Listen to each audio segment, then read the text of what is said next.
হরে Krishna. Hello viewers, অনুরাধারাই কিচেনে আপনাদের সবাইকে স্বাগতম। চলে এলাম আলু দিয়ে বাঁধাকপির ভাজা রেসিপি নিয়ে। তবে চলুন রেসিপিটি দেখে নেওয়া যাক।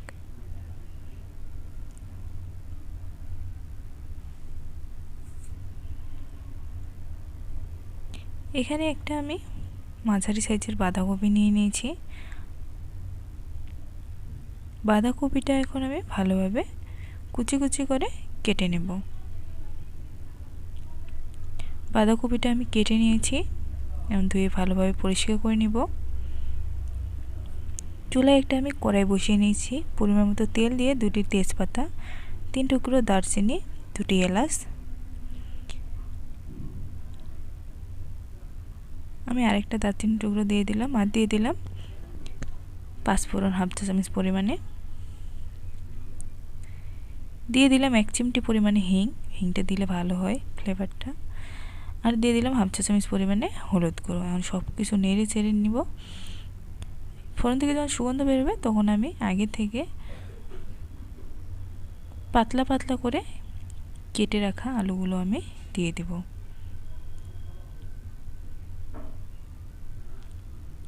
আলুটা এখন আমি 2 মিনিটের মতো ভেজে নেব। এখন দিয়ে দিব 6-7টার মতো কাঁচামরিচ আমি মাঝখানে ছেড়ে দিয়েছি। এখন একটু নেড়ে চেড়ে কেটে রাখা বাঁধাকপিগুলো দিয়ে দিব। আলুর সঙ্গে বাঁধাকপিটা ভালোভাবে নেড়ে চেড়ে দিব।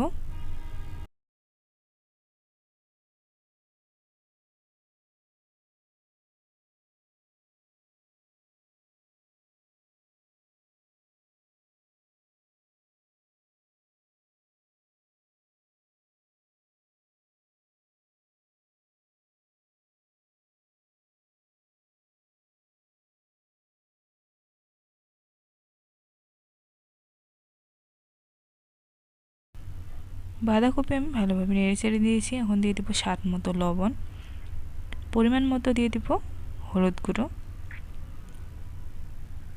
লবণ হলুদও আমি ভালোভাবে মিশিয়ে নেব কপির সঙ্গে। দেখতে পাচ্ছেন কপি থেকে কিন্তু আমার অনেকটা জল বেরিয়ে গেছে।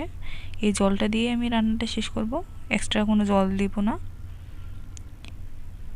এখন ঢাকনা দিয়ে দিব।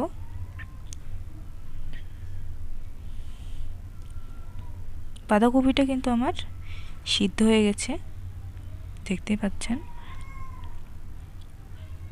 এভাবে বাঁধাকপির ভাজি করলে রুটি বা ভাতের সঙ্গে খেতে খুবই ভালো লাগে। এখন আমি আরও নেড়ে চেড়ে লাল লাল করে কপিটা একটু ভেজে নেব। ভিডিওটি যদি ভালো লাগে তাহলে অবশ্যই লাইক, কমেন্ট, শেয়ার ও সাবস্ক্রাইব করে পাশে থাকবেন, আর পাশে থাকা বেল আইকনটি বাজিয়ে দিবেন যাতে করে সবার প্রথমে ভিডিওটি আপনাদের কাছে পৌঁছে যায়। এখানে আমি ধনে গুঁড়া দিয়ে দিলাম 1/2 চা চামচ পরিমাণে, আর ভাজা জিরা গুঁড়া দিয়ে দিলাম 1 চা চামচ পরিমাণে। এখন ধনে গুঁড়ো ও জিরা গুঁড়ো ভালোভাবে মিশিয়ে নেব বাঁধাকপির সঙ্গে।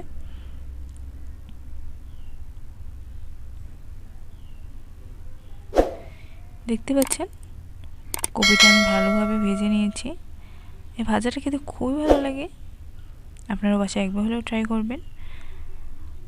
আজ এ পর্যন্তই, দেখা হবে এক নতুন রেসিপি নিয়ে।